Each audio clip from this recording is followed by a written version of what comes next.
তো বন্ধুরা আমরা এখানে মুনায়ের মানে সঙ্গীতার বন্ধু বান্ধবীর বাড়িতে এসে ভালোই আছি, সময় কাটাচ্ছি। এখন আমরা যাব গঙ্গা স্নানে, সেই চলুন ঘুরে আসা যাক।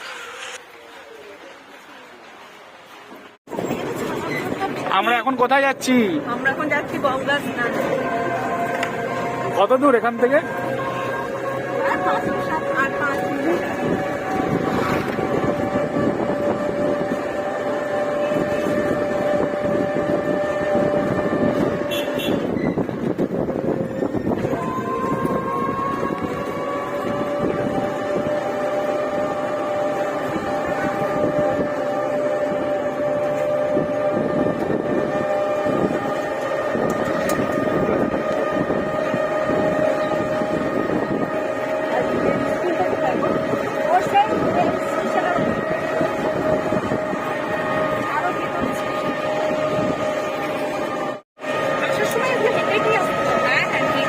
কোন বট গাছটা?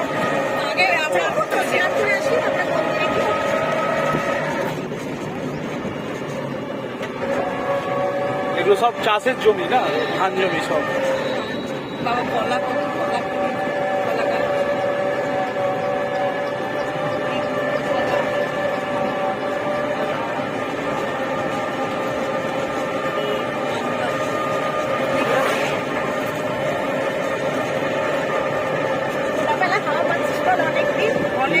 অনেকদিন পর মানে মনে হচ্ছে একটু প্রাণ এলো শরীরে। ভালো কিছু খেতে দিয়েছে, প্রতিদিন ধুলো খাচ্ছে। আমাদের সত্যি এত খোলামেলা জায়গায় থাকি একটু কষ্ট হয় কেন? হ্যাঁ, কারণ আমি যেখানে বড় হয়েছি ওটা আচ্ছা আচ্ছা খোলা বাড়ি, অনেকটা জায়গা, 10 কাঠা জায়গার উপর বাপের বাড়ি। সেই খোলামেলা, এখানেও খোলামেলা পেয়েছি।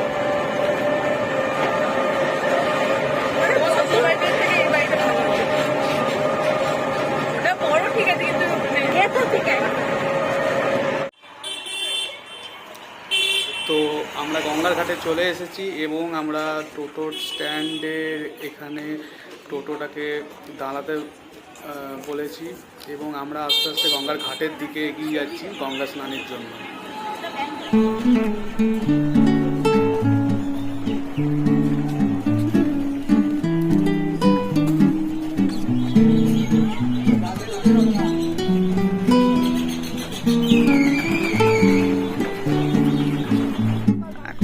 কাছে না মানে কলকাতার কাছে, মানে বুঝতে পারছো কাছে, কলকাতার কাছে মানে এরকম 15 টাকা এখানে দেখতে পাচ্ছেন বন্ধুরা, এখানে ঠাকুর বিসর্জন হয় এই ঘাটটাতে। যেমন অনেক প্রতিমা এখানে আপনারা দেখতে পাচ্ছেন, এখানে নিয়ে আসা হয়েছে বিসর্জন দেওয়া হবে বলে। এবং এই ঘাটটা স্নান করা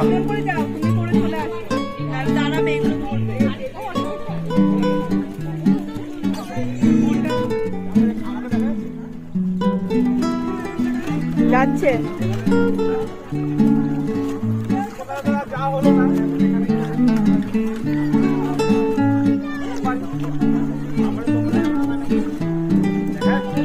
একবার দেখা যাচ্ছে, ভালো করে তুলছি। চলো, নাক বন্ধ।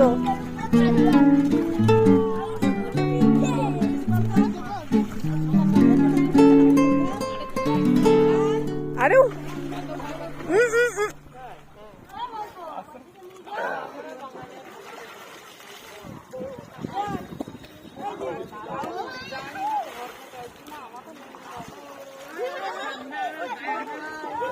এমনি করে বসে ওঠো, ইয়ে করে। আরে নীল ডাউনের মতো বসে যাও, তাহলেই তো হলো।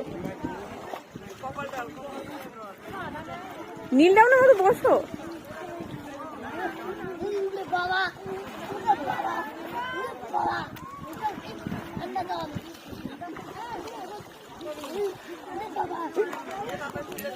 চলে আসো চলে আসো, আর না চলে আসো আবার।